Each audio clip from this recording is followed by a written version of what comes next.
할렐루야. 하나님께 기도하기 위해 모인 기대가 정말 충만한 금요기도인 줄 믿습니다. 왜냐하면 연약한 자의 기도를 외면치 않으시는 하나님이 이 밤 우리의 기도를 들어주실 것이고, 또한 그 응답이 지금 이 시간 이 공간 안에서 이루어질 것이기 때문입니다. 그러니 사랑하는 여러분, 의심하지 마시고 주님께 찬양드리며 기도함으로 나아갈 수 있기를 주의 이름으로 간절히 축원합니다. 오늘 말씀을 보시게 되면 사도들이 등장하고 있음을 우리는 확인하게 됩니다. 그런데 그 등장하게 된 배경이라든지 상황이라든지 그 모든 전후 사정이 상당히 좋지 못합니다. 오늘 말씀 27절을 보시게 되면 그들을 끌어다가 라고 시작되고 있지요. 여기서 지칭하고 있는 그들은 누구입니까? 사도들입니다. 그런데 사도들이 끌려가고 있었다라는 것이죠. 오늘 우리가 읽지는 않았지만 사도행전 5장 19절 말씀을 보시게 되면 이 사도들은 주의 사자를 통해 감옥에서 풀려나는 놀라운 기적을 체험했습니다. 그런데 그 체험을 경험하자마자 다시 또 잡혀가고 있는 형국에 처해 있었다라는 것이죠. 단편적으로 본다면 희망의 상황이 절망의 상황이 된 것처럼 보이기도 합니다. 일반적으로 무슨 일을 통해 우리가 감옥에 잡혀 들어간다라고 생각해 봤을 때 감옥에서 석방되는 사람들은 일반적으로 어떻게 생각할까요? 다시는 죄를 짓지 말아야겠구나라는 생각을 할 겁니다. 왜일까요? 감옥에 들어가고 싶은 사람은 단 한 사람도 없기 때문입니다. 그런데 웬걸 이 사도들은 이 세상 기준으로 봤을 때에는 참으로 지혜롭지 못하고 어리석기까지 한 행동을 해왔습니다. 왜냐하면 다시 또 감옥에 잡힐 만한 행동들을 또 했기 때문입니다. 만약 주의 사자를 통해 기적을 경험하였다면, 석방이 되었다면 다음 기회를 노려볼 만한, 숨어서 지낼 만한 법도 한데 그들은 그렇게 하지 않았습니다. 왜일까요? 앞서 말씀드린 것처럼 주의 사자가 그들을 빼내주신 것뿐만 아니라 그들을 향해서 다시 한번 담대히 하나님의 말씀을 전하라고 명령하셨기 때문입니다. 그 명령에 이 사도들은 바로 순종했습니다. 뻔히 잡힐 것을 알면서도 그 성전 한복판에 다시 감으로 인해 예수님은 그리스도이시다, 예수님은 우리를 구원하시는 분이시다 라고 담대하게 전했던 것입니다. 세상 기준으로 봤을 때는 참으로 어리석은 행동 아닐까요, 여러분? 잡힐 것이 뻔히 알면서도 그리 했으니 말입니다. 하지만 사도들은 왜 그렇게 주님의 말씀을 전달했을까요? 주님의 명령이었기 때문입니다. 그것이 순종이기 때문입니다. 사랑하는 여러분, 순종은요 바로 즉시 하는 것이 순종인 줄 믿습니다. 또한 앞뒤 전후 상황을 따지는 것이 아니라 그것이 주님의 말씀이라면 아멘, 그렇습니다 하며 나아가는 것이 순종인 줄 믿습니다. 그것이 세상적으로 봤을 때에는 지혜롭지 못하고 어리석어 보인다 할지라도 하나님의 기준으로 본다면 그것이야말로 세상의 지혜를 능가하는 주님의 능력인 줄 또한 믿습니다. 순종하는 사람들, 그들이 오늘 본문에 나오는 사도들이었습니다. 그렇다면 이 순종하는 사람들은 어떻게 하나님의 말씀을, 그 명령을 지키며 나아갔을까요? 27절 말씀을 계속 보시게 되면 그들이 끌려간 곳은 공회 앞이다라고 말씀은 기록되어 있습니다. 다시 붙잡힌 사도들은 또다시 공회 앞에 서게 되었습니다. 두려운 자리입니다. 왜일까요? 그 공회 앞에서 자신들의 처우가 결정되기 때문입니다. 또한 앞서 말씀드린 것처럼 다시 잡혔다라고 말씀드렸죠. 그것은 무엇일까요? 초범이 아니라 재범이었다라는 것이죠. 그러면 그들이 처벌당할 것은 더 가중되었을 것입니다. 인간적인 마음으로 본다면 두렵고 떨리는 자리에 다시 그들은 서 있었다라는 것이죠. 사랑하는 여러분, 일반적으로 하나님께서 이 세상을 세우신 줄 우리는 믿습니다. 또한 이 하나님께서 세우신 이 세상 가운데 하나님께서 세우신 그 권력과 권위는 인정받아 마땅하지요. 왜냐하면 하나님께서 세우신 질서이기 때문입니다. 그래서 우리가 이 세상 가운데 세우신 권력자들과 위정자들을 위해 기도하는 것 아니겠습니까? 하지만 이 공회 앞에 있는 이 지도자들은 어떠한 사람들이었습니까?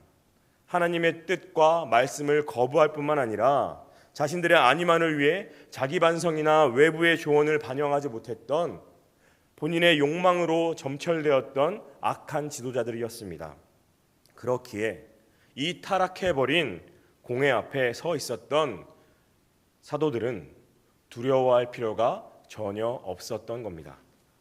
되려 주님의 복음으로 그 마음 가운데 담대함이 차고 흘러 넘쳤다라는 것이지요. 그렇습니다. 사랑하는 여러분, 이들이 담대할 수 있었던 이유는 무엇이었을까요? 그것은 주님의 책임져 주심을 경험한 사람들이었기 때문입니다. 그들이야말로 순종하는 사람들이었다라는 것이죠. 이를 통해 우리에게 알려주시는 주님의 지혜는 무엇입니까? 순종하는 사람들은 주님을 경험한 사람들이다라는 것입니다. 바라기는 여러분의 삶 가운데 이 사도들만큼, 아니요, 이 사도들보다 더 많은 주님을 경험할 수 있기를 주의 이름으로 간절히 축복합니다. 그것이야말로 하나님께서 이 땅을 살아가는, 순종하는 사람으로 살아가는 우리가 되길 간절히 소원하는 하나님의 마음이기 때문입니다.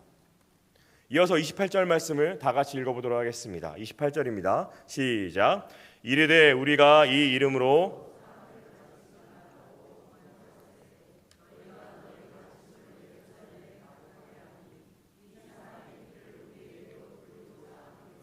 아멘. 그 공회 앞에서 이제 이 부패한 지도자들은 신문하기 시작합니다. 공격하기 시작한 것입니다. 뭐라고 먼저 공격합니까? 우리가 이 이름으로 사람을 가르치지 말라고 언금하였다라고 말하고 있습니다. 이 이름은 무엇입니까? 예수 그리스도입니다. 왜 이렇게 그들은 예수 그리스도의 이름을 금지했을까요? 그 당시 로마 제국의 입장을 생각하면 쉽게 이해가 될 것입니다. 로마 제국의 입장에서 세상의 유일한 구원자는 카이사르 아우구스투스 한 명뿐이었기 때문입니다.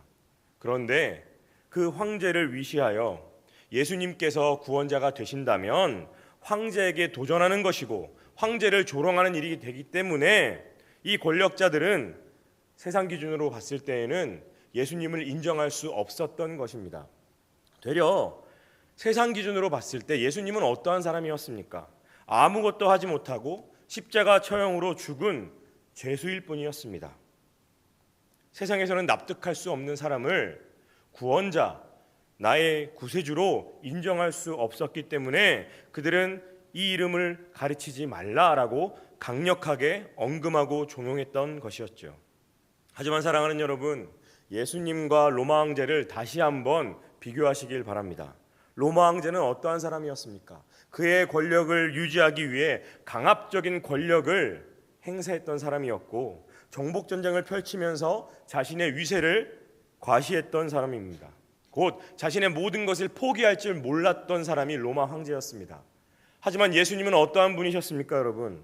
로마 황제는 달랐죠. 자신의 권력을 과시하지도 않으셨고 자신의 것을 지키기 위해 남을 희생시키지도 않으셨습니다. 되려 예수님께서는 어떻게 하셨습니까? 자신의 권력과 지위를 내려놓으시기까지 하셨습니다. 놀라운 일입니다. 왜요? 예수님을 반기지 않는 세상에서 예수님은 자신을 기꺼이 희생하셨기 때문입니다. 아무도 환영하지 않는 그 세상 가운데 예수님은 자신을 희생하셨다라는 것입니다. 그 희생이 무엇인가요? 지금 우리 앞에 보이는 예수 그리스도의 십자가인 줄 믿습니다. 그것이 하나님께서 우리에게 허락하여 주신 유일한 구원자인 줄도 믿습니다. 그 예수 그리스도를 무시하는 그 세상 가운데 악한 권력이 득세하는 그 로마 제국 앞에서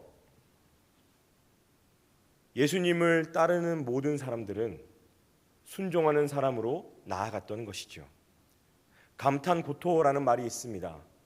무슨 말인지 다들 아실 텐데 달면 삼키고 쓰면 뱉는다라는 것이죠. 이것이 세상의 이치입니다. 본인에게 철저하게 이롭다라고 하면 끌어안는 것이고 본인에게 이득이 안 된다면 바로 내쳐버리는 것. 그 세상의 한복판에 그 세상의 잘못된 진리 가운데 그것을 믿음으로 배격하는 사람들, 그들이 바로 하나님의 사람들, 순종하는 사람들이다라는 말씀입니다. 마치 예수님께서 그리 살아오신 것처럼 말이죠. 사랑하는 여러분, 세상의 순리와 진리가 맞는 것처럼 보일 때가 왜 없겠습니까? 더 많이 보일 때가 많이 있지 않습니까? 하지만 기억하십시오, 여러분. 우리가 따라가야 하는 것은 세상의 순리와 진리가 아니라 하늘나라의 질서인 하나님의 순리와 진리임을 믿음으로 선포하며 나아갈 수 있기를 주의 이름으로 간절히 축복합니다. 그래서 여러분의 삶 가운데 세상의 잘못된 순리를 믿음으로 배격할 줄 아는 순종하는 사람들의 모습이 더욱더 날로 왕성해질 수 있기를 간절히 소망합니다. 이 모든 상황들 가운데 이 신문하는 모든 사람들의 그 위치는 점점 불안해 보입니다. 그래서 그들은 그들의 의도대로 되지 않음을 한탄하며 나아갈 수밖에 없었겠죠.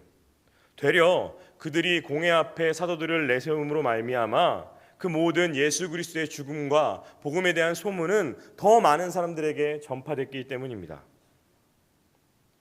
그러므로 사도들의 사역은 어떻게 되는 것일까요, 여러분? 세상이 감당하지 못하는 수준으로 발전되었던 것입니다. 사랑하는 여러분, 놀랍지 않습니까? 아무도 예상하지 못했을 것입니다. 그 공회 앞에서 다시 신문을 받는 사도들은 오히려 벌벌 떨며 비는 것이 마땅한데 더욱더 담대한 모습으로 있는 것을 바라보면서 세상은 놀랬을 것입니다. 아무도 기대하지 않는 상황 가운데 주님은 일을 하셨던 것이죠. 사랑하는 여러분, 우리도 마찬가지 아닐까요? 세상 사람들은 나를 보면서, 우리의 위치를 보면서 마치 공회 앞에 있는 사도들처럼 우리를 바라보며 어떠한 기대도 하지 않을 것입니다. 우리를 바라보며 오히려 힐난하고 손가락질할지도 모르겠습니다. 하지만 기억하십시오, 여러분. 아무도 기억하지 않는, 아무도 기대하지 않는 그 순간 가운데 주님은 연약한 우리를 위해 일하실 것입니다. 그것이 순종하는 사람들, 곧 기대하는 사람들의 모습이기 때문입니다. 히브리서 11장 말씀은 이렇게 기록하고 있지 않습니까? 이런 사람은 세상이 감당하지 못한다라고요. 바라기는 주님의 말씀을, 주님의 일하심을 기대함으로 세상이 감당하지 못하는 사람들이 될 수 있기를 주의 이름으로 간절히 축원합니다. 그것이 하나님께서 우리에게 일하시길 원하시는 방법이기 때문입니다. 또한 말씀을 계속해서 보시게 되면 왜 공회 앞에서 그 사람들은 사도들의 사역을 막았을까요? 단순합니다. 세상의 논리로 봤을 때 자신의 스승인 예수를 죽였기 때문에 이 사도들은 세상에 복수하고자, 혁명하고자 이렇게 당당하게 나왔다라고 오해했기 때문입니다. 무엇일까요, 여러분? 복음에 대한 오해가 그들이 사도들의 일을, 하나님의 일을 막도록 앞장서 왔다라는 것입니다. 하지만 우리는 알고 있지 않습니까, 여러분? 사도들은 복수가 아니라 그들 가운데 복음을 전하러 왔다라는 사실을요. 하지만 세상은 그 복음에 대해서 오해하고 있습니다. 그래서 28절 중후반 말씀을 보시게 되면 이렇게 기록되어 있죠. 너희가 너희 가르침을 예루살렘에 가득하게 한다라고요. 그 지도자들도, 악한 권력자들도 알고 있었습니다. 무엇을 알고 있었을까요? 사도들의 가르침이, 예수 그리스도의 복음이 온 세상에 퍼지고 있었다라는 사실을 알고 있었습니다. 하지만 정작 중요한 사실을 모르고 있었습니다. 무엇입니까? 그 가르침이 세상을 살린다라는 사실을 모르고 있었다라는 겁니다. 알아야 될 참된 정보와 진실을 알지 못하고 본인들을 위시하는 거짓된 정보를 믿음으로 말미암아 주님의 복음을 배격하는 일까지 나타났다라는 것이죠. 사랑하는 여러분, 이처럼 세상은 주님의 복음이 이 땅 가운데 해롭다라고, 위해를 가한다라고 오해하고 있습니다. 세상은 주님의 복음이 필요 없어도 잘 돌아간다라고 착각하고 있다라는 것이죠. 하지만 사랑하는 여러분, 절대 그렇지 않습니다. 세상에는 복음이 필요하기 때문입니다. 우리가 살아가는 이 땅에는 복음이 여전히 또한 앞으로도 필요한 줄 믿습니다. 왜냐하면 이 세상은 복음이 없으면 죽을 수밖에 없기 때문입니다. 복음이 없는 것은 죽음이 도사리는 장소일 뿐만 아니라 죽음으로 뻥뻥 뚫려버린 그 구멍을 메꿀 수 있는 것은 세상에 아무것도 없기 때문입니다. 죽음으로 구멍 뚫려버린 그 세상을 메꿀 수 있는 유일한 것은 예수 그리스도의 복음인 줄 믿습니다. 그 복음이 이 말씀에서처럼 예루살렘에 가득하게 하시는 것처럼 이 땅 가운데 우리의 삶 가운데 더욱더 가득하게 하는 것, 그것이 우리의 사명입니다. 바라기는 여러분의 삶 가운데 죽음이 보이신다면 그 죽음의 구멍을 예수 그리스도의 복음으로 메꾸며 나아갈 수 있는, 정말로 하나님의 사명을 믿음으로 감당하며 나아갈 수 있는 저와 여러분 될 수 있기를 주의 이름으로 간절히 소망합니다. 그렇게 나아갈 때 드디어 베드로와 사도들은 하나님의 말씀을 전하게 됩니다. 29절 말씀을 이어서 다 같이 읽어보도록 하겠습니다. 시작. 베드로와 사도들이 대답하여 이르되, 아멘. 사람보다 하나님께 순종하는 것이 마땅하니라. 아멘이시지요, 여러분? 그런데 그 당시에 공회 앞에 있었던 수많은 사람들은 놀랐을 것입니다. 그 두려움의 장소 가운데 본인을 변호할 수 있는 유일한 시간이 왔는데 본인들의 생명을 위시하여서 본인들의 억울함을 토로하기보다는 그들은 주님의 복음을 전하고 있었기 때문입니다. 생각지도 못한 이야기를 함으로 인해 주변 사람들이 이렇게 생각하지 않았을까요? 이 사람들은 정말 무서운 것이 없는 사람들인가? 이 사람들이 그 믿고 있는 예수님은 누구인 것인가? 그들이 이렇게 목숨까지도 아깝지 않게 생각하는 그 복음은 무엇인가라고 궁금함이 일어나지 않았을까요, 여러분?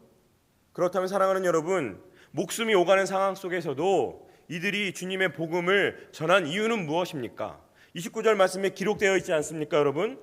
사람보다 하나님께 순종하는 것이 마땅하니라 라고요. 마땅한 일을 하기 위해 그들은 자신을 변호하지 않고 하나님의 일을 전했던 것입니다. 마땅한 일입니다. 옳은 일입니다. 그것이 무엇이라고요, 여러분? 주의 복음을 전하는 일입니다. 거짓이 팽배한 세상에서 옳은 길, 진리를 얘기하면 무슨 일이 우리 앞에 벌어집니까, 여러분?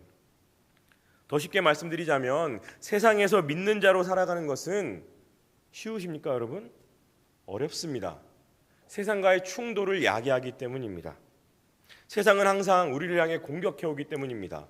우리가 마땅한 일을 할 때요, 옳은 일을 할 때 세상은 우리를 향해 가만두지 않고 충돌을 야기한다라는 것입니다. 그렇지만 사랑하는 여러분, 감히 말씀드립니다. 그 충돌 가운데, 세상의 그 어려움 가운데 우리가 유일하게 살아남을 수 있는 방법은요, 하나님의 말씀을 순종하는 마땅함임, 이 마땅한 일 뿐인 줄 믿습니다. 세상과의 충돌이 어렵겠지요.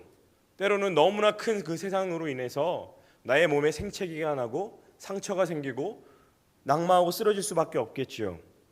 하지만 사랑하는 여러분, 잊지 마십시오. 우리가 하는 일은 마땅한 일이고 세상 가운데 꼭 필요한 일이고, 그 일을 할 때 우리가 비록 쓰러진다 할지라도 우리 뒤에는 누가 계십니까, 여러분? 예수 그리스도께서 계신 줄 믿습니다. 그러니 사랑하는 여러분, 여러분이 지금 믿고 있는 그 마땅한 일을 더욱더 지켜나갈 수 있기를 주의 이름으로 축복합니다. 그것이야말로 순종하는 사람들의 모습이기 때문입니다. 그렇게 나아갈 때 베드로와 사도들은 말씀을 멈추지 않고 계속해서 주의 복음을 전하게 되는데 30절 말씀을 이어서 다 같이 읽어보도록 하겠습니다. 시작. 너희가 나무에 달아 죽인, 적나라한 표현입니다. 너희가 나무에 달아 죽인 분이 예수님이시다라고 표현하고 있습니다. 사도들도 알고 있었습니다, 여러분. 예수님의 뜻을 따르는 것이 어떠한 일인지를 말이죠. 말씀에서처럼 본인들도 본인의 스승인 예수님처럼 십자가에 달려 죽을 수 있는 것을 알고 있었음에도 사도들은 주의 복음을 전하고 있었던 것입니다. 사도들에게 있어서는 예수님의 죽음의 사건을 두려움으로 받아들이지 않았다라는 것이지요. 왜일까요? 단순한 죽음이 아니라 주님의 부활이 그 십자가에 그 예수 그리스도의 죽음에 담겨 있음을 경험했기 때문입니다. 그 죽으심을 통해 하나님의 온전한 사랑을 깨달았다라는 것이죠. 이 깨달음은 무엇이냐면요, 여러분, 나중에 신명기 21장 말씀을 보시게 되면 이렇게 기록되어 있습니다. 나무에 달린 자는 하나님께 저주를 받았다라고요. 그래서 일반적으로 이스라엘, 유대인 모든 사람들은 나무에 달린 자를 바라보면서 하나님이 저주해서 저 사람은 죽는 것이구나 라고 생각했다라는 것이죠. 사도들도 그렇게 생각하지 않았을까요, 여러분? 나면서부터 유대인이었고 이스라엘의 공동체원이었기 때문에 사도들 안에서도 나무에 달려 돌아가신 분은 저주를 받은 사람이다라는 생각을 하고 있지 않았을까요? 도저히 깨부술 수 없는 전통들, 도저히 어쩔 수 없는 경험들이 그 모든 사람들 가운데 있었다라는 말씀입니다. 하지만 하나님께서는 그들의 모든 구태의연한 전통들과 경험들을 예수 그리스도의 죽음, 곧 십자가로 깨부신 것입니다. 놀라운 일이지요. 이 일을 사도들은 믿음으로 고백했기 때문에 더 이상 나무에 달려 죽은 예수님은 저주를 받은 것이 아니라 주님의 구원을 받은 능력의 하나님이시다라고 고백하며 나아갈 수 있었던 것입니다. 사랑하는 여러분, 이것이 복음의 능력입니다. 이것이 복음의 힘입니다. 내 앞에 모든 막힌 담, 어그러진 관계뿐만 아니라 부숴야 할 모든 우상들을 유일하게 부술 수 있는 그 능력은 복음에서 나오는 줄 믿습니다. 그것이 지금 우리 안에 있다라는 말씀입니다, 여러분. 그러니 사랑하는 여러분, 순종하는 사람들처럼 복음의 능력을 믿으며 나아갈 수 있기를 주의 이름으로 간절히 소원합니다. 우리에게 주신 복음은요, 여러분, 능력이 있습니다. 우리에게 주신 복음은요, 하나님의 힘이 있다라는 말씀입니다. 그러니 우리 마음 가운데 두려움을 주는 것은 복음의 능력으로 물리칠 수 있음을 신뢰하며 나아갈 수 있기를 주의 이름으로 간절히 소원합니다. 그렇게 나아가는 사도와 베드로와 사도들은 또한 이렇게 말씀을 고백하며 나아가고 있지요. 이어서 31절 말씀을 다 같이 읽어보도록 하겠습니다. 시작. 이스라엘에게 회개함과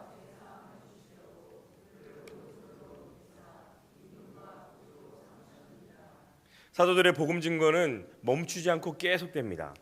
그런데 이렇게 이야기하고 있지요. 이스라엘에게 회개함과 죄사함을 주시기 위해 주님이 죽으셨다라고요.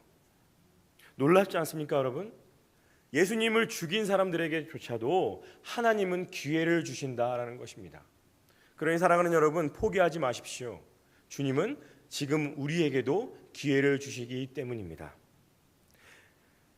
그렇다면 사랑하는 여러분, 말씀을 다시 한번 보시게 되면 왜 회개함과 죄사함을 주시겠다라고 말씀해 주셨을까요? 그것은 아직 이스라엘이 하나님께 회개하지 못했기 때문입니다. 그러면 여러분, 회개는 왜 하는 것일까요? 너무나 당연한 질문이지만 회개는 왜 하는 것이냐면 죄를 지었기 때문입니다. 그런데 더 중요한 것은 무엇이냐면요, 여러분, 참된 회개는요, 죄를 인정하는 것에서부터 시작되는 것입니다. 내가 아무리 세상 가운데 죄를 지었다, 사람들이 손가락질한다 할지라도 내가 그것을 죄로 인정하지 않는다면 참된 회개는 이루어질 수 없다라는 것입니다. 마치 이스라엘 백성들이 예수님을 십자가에 못 박혀 죽게 하신 그 죄를 범했음에도 불구하고 그것이 죄가 아니다라고 생각하는 것처럼 말이죠. 내가 지은 그 모든 죄들 가운데 정말 중요한 것은 무엇이냐면 여러분, 회개하기에 앞서 그것이 죄임을 하나님께 인정하며 자복하며 나아가는 것인 줄 믿습니다. 거기에서부터 참된 회개가, 또한 회개를 통해 주님은 우리에게 죄사함의 은혜를 허락해 주시기 때문입니다. 그러니 사랑하는 여러분, 꼭 기억하시길 바랍니다. 주님은 항상 우리에게 회개함의 기회를 주신다라는 사실을요. 하지만 동시에 더 중요한 사실을 기억하셨으면 좋겠습니다. 그것은 무엇이냐면 회개함의 기회는 언젠가는 끝이 있습니다. 그 기회가 언제 끝날지 우리는 모른다라는 것입니다. 그러니 사랑하는 여러분, 그 기회가 오늘일 수 있음을 믿으시길 바랍니다. 오늘의 그 기회를 놓치지 마시길 바랍니다. 그것이야말로 순종함으로 나아가는 사람들이 회개함으로 죄사함을 경험하는 은혜의 방편이기 때문입니다. 또한 31절 말씀 후반부를 보시게 되면 이렇게 기록되어 있지요. 그를 오른손으로 높이사 임금과 구주로 삼으셨다라고요. 오른손이란 표현은 주님의 권능을 의미하는 것입니다. 주님의 권능이 죽음을 경험하신 예수 그리스도를 살리셨다라는 것이지요. 그런데 뭐라고 말씀하십니까? 임금과 구주로 삼으셨다라고 말씀은 기록되어 있습니다. 임금은 뭔가요, 여러분? 주인을 나타내 줍니다. 곧 하나님과 우리 사이의 관계, 나의 존재는 무엇인지에 대해서 정의를 내려준다라는 것이지요.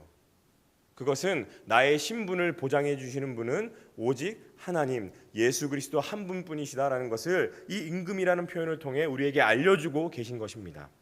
또한 구주는 무엇인가요, 여러분? 생명을 책임져 주시는 분임을 뜻하는 것입니다. 그렇다면 그 생명은 영생을 말하시는 것이겠죠.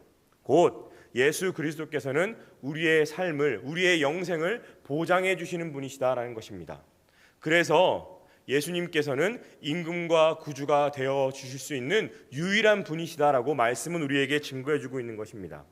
나의 신분을 보장해 주시고 나의 삶과 나의 생명을, 나의 영생을 유일하게 보장해 주실 수 있는 분은 오직 예수 그리스도 한 분뿐이심을 말씀은 우리에게 증거해 주고 있는 것입니다. 바라기는 여러분에게 예수님의 존재가 이와 같을 수 있기를 바랍니다. 나의 주인 되어 주시고 나를 구원해 주시는 유일한 분으로 말이지요. 그렇게 나아갈 때 32절 말씀처럼 우리는 사도들의 믿음처럼 믿음으로 고백하며 나아갈 수 있는 것입니다. 마지막으로 32절 말씀을 다 같이 읽어보도록 하겠습니다. 시작. 우리는 이 일의 증인이요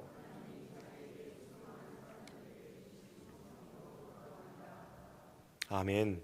우리는 이 일의 증인입니다. 사도들은 이렇게 고백합니다. 그런데 이 증인이란 말이 자신들의 안위를 변호하는 증인이 아니라요. 무슨 일의 증인일까요, 여러분? 하나님이 하신 일, 하실 일에 대한 믿음의 증인이란 말씀입니다, 여러분. 놀랍지 않습니까, 여러분? 하나님을 믿게 해주신 것만으로도 너무나 감사한데 하나님의 일에 대한 증인이라니요, 여러분. 우리가 하나님의 일하심을 두 눈으로 바라보며 믿음의 눈으로 바라보며 이제 증인으로 살아갈 수 있음을 하나님은 우리에게 말씀해주고 계셨던 겁니다, 여러분. 사랑하는 여러분, 오늘 말씀은 공회 앞에서 담대한 사람들의 모습을 우리에게 보여줬습니다. 그 사람들은 순종하는 사람들이었지요. 그 순종함을 통해 주님을 경험하였고 또한 세상의 진리를, 잘못된 진리를 배격할 줄 알며 아무도 기대하지 않는 그 상황 가운데 하나님의 일하심을 기대했습니다. 더 나아가 마땅한 일, 옳은 일을 할 줄 아는 사람들이었고 더 나아가 복음의 능력을 믿으며 회개함으로 더 나아가 주님의 말씀을 믿음으로 나아갔던 증인된 삶을 살아갔던 자들이었습니다. 그들이 누구라고 말씀하고 있습니까, 여러분? 32절 말씀처럼 순종하는 사람들이었습니다. 사랑하는 여러분, 우리가 삶을 살아가면서 세상은 더욱더 순종하지 못하게 우리를 몰아세울 것입니다. 하지만 기억하십시오. 아무리 그래도 주님은 우리를 순종하게 만드실 것이고 우리가 주님의 말씀을 순종하며 나아갈 때 거기에서부터 하나님의 기적은 시작될 것입니다. 그러니 사랑하는 여러분, 힘드시겠지만 정말 어렵고 아프시겠지만 순종하는 삶을 믿음으로 살아낼 수 있는 저와 여러분 될 수 있기를 주의 이름으로 간절히 축원합니다. 기도하시겠습니다. 하나님의 말씀을 순종한다라는 것 어려운 일입니다. 정말 어려운 일입니다. 하지만 순종하겠습니다. 그것이 내가 살아갈 수 있는 유일한 방법이기 때문입니다. 우리의 유일한 피난처 되어주시는 주님, 순종하는 삶으로 주님을 향해 나아갈 수 있도록 은혜 베풀어 주시옵소서. 주 말씀 향하여 살아갈 수 있도록 은혜 베풀어 주시옵소서. 이 시간 이후에 하나님께 찬양하며 기도할 것입니다. 그러니 주님, 우리의 찬양과 기도를 기다려 주십시오. 그러니 주님, 우리의 찬양과 기도를 기대해 주십시오. 주님이 나를 믿어주신 것처럼 의심하지 않고 찬양하고 의심하지 않고 기도하겠습니다. 그러니 주님, 우리의 찬양과 기도를 통해 홀로 영광받아 주시옵소서. 순종의 삶을 마땅히 살아갈 수 있도록 은혜 베풀어 주시옵소서. 모든 것 믿고 의지합니다. 예수 그리스도의 이름으로 감사하며 기도드렸사옵나이다. 아멘.